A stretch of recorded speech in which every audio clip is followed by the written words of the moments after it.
Yes बच्चों, हिंदी व्याकरण के अंतर्गत हम पढ़ रहे थे शब्द विचार। शब्द विचार में हमने शब्दों के वर्गीकरण को पढ़ा। शब्दों के वर्गीकरण के 3 आधार मैं बता चुकी थी। अब शब्दों के वर्गीकरण का चौथा आधार यानी अर्थ के आधार पर शब्दों का वर्गीकरण किस प्रकार किया गया है। अर्थ के आधार पर शब्दों के 4 भेद हैं बच्चों। अर्थ के आधार पर शब्दों के कितने भेद हैं? 4 भेद हैं। पहला है एकार्थी। जैसा कि शब्द से ही समझ में आ रहा है, एकार्थी। एकार्थी का मतलब होता है जिसका एक ही अर्थ हो। ऐसे शब्द जिसका एक ही अर्थ निकलता हो उसे कहते हैं एकार्थी शब्द। जिस शब्द का एक निश्चित अर्थ हो उसे कहते हैं एकार्थी शब्द। उदाहरण के तौर पर वृक्ष, पक्षी, घर, इनका क्या है? एक ही अर्थ है। ऐसा नहीं कि हमने वृक्ष को पक्षी कह दिया, पक्षी को घर कह दिया या घर को वृक्ष कह दिया। इसका एक निश्चित अर्थ है, केवल एक ही निश्चित अर्थ है, इसलिए इसे एकार्थी शब्द कहते हैं। अब आता है अनेकार्थी शब्द। अनेकार्थी शब्द अनेक धन अर्थी यानी अनेक अर्थों वाला शब्द। अर्थात जिन शब्दों के एक से अधिक अर्थ होते हैं, अर्थात ऐसे शब्द जिनका अर्थ एक से अधिक हो उसे कहते हैं अनेकार्थी शब्द। उदाहरण के तौर पर पट।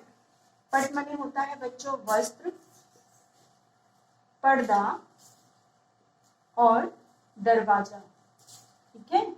उसी तरह होता है एक और शब्द ले ले, कर।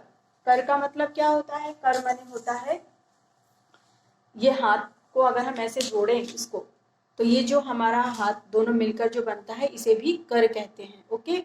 और एक तरह का टैक्स जो होता है उसे भी कर कहा जाता है। तो इस तरह कर का 2 अर्थ निकला, पट का वस्त्र, पर्दा, दरवाजा। तो ऐसे शब्द क्या कहलाएंगे? अनेकार्थी शब्द, जिसके कई अर्थ निकलते हों। अगला है पर्यायवाची शब्द। पर्यायवाची शब्द क्या होते हैं? जो शब्द समान अर्थ वाले होते हैं, समान अर्थ प्रदान करने वाले शब्द जो हैं वो पर्यायवाची होते हैं। जैसे वृक्ष। वृक्ष के समान ही और कौन सा शब्द है?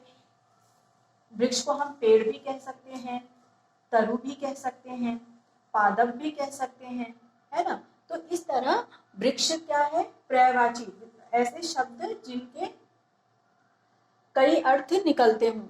ठीक है। समान अर्थ जो प्रदान करते हैं उन्हें पर्यायवाची शब्द कहते हैं। परंतु बच्चों यहाँ पर एक चीज ध्यान रखिए, ये पूर्णतः समान नहीं होते, इसमें बहुत छोटा सा अंतर होता है। अगर एक उदाहरण लें जल का।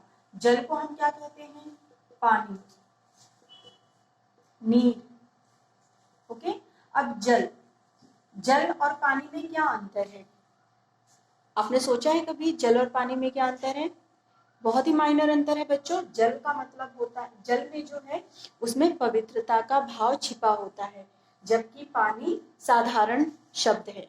ओके, साधारण है। जबकि जल जो है इसमें पवित्रता का, शुद्धता का भाव छिपा होता है। उसी तरह वस्त्र।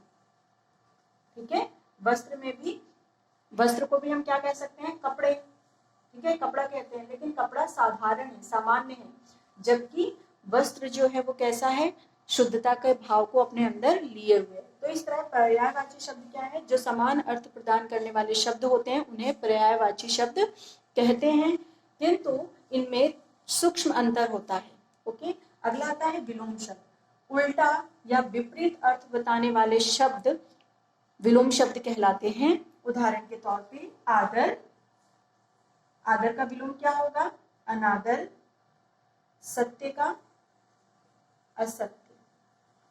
तो ये कैसे शब्द हैं बच्चों? विलोम शब्द। यहाँ पर आपको याद रखना है सत्य कैसा शब्द है? तत्सम शब्द। और इसका विलोम क्या हुआ?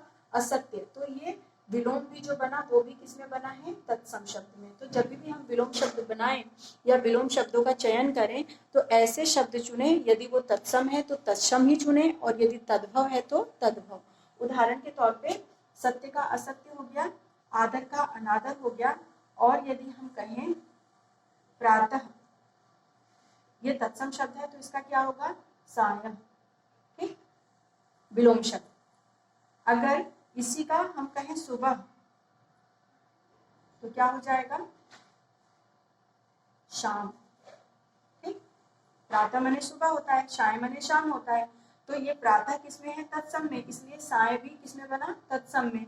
अब सुबह तद्भव हो गया तो शाम भी किसमें बना? तद्भव में। ओके, तो इस तरह आप लोग छोटी छोटी चीजों का ध्यान रखिएगा जिसका हिंदी व्याकरण के अंतर्गत, हिंदी भाषा के अंतर्गत विशेष महत्व है। उम्मीद है आप सभी को शब्द विचार समझ में आ गया होगा कि शब्द क्या है, उनका वर्गीकरण किस प्रकार किया गया है। यदि कोई डाउट हो तो पूछिए।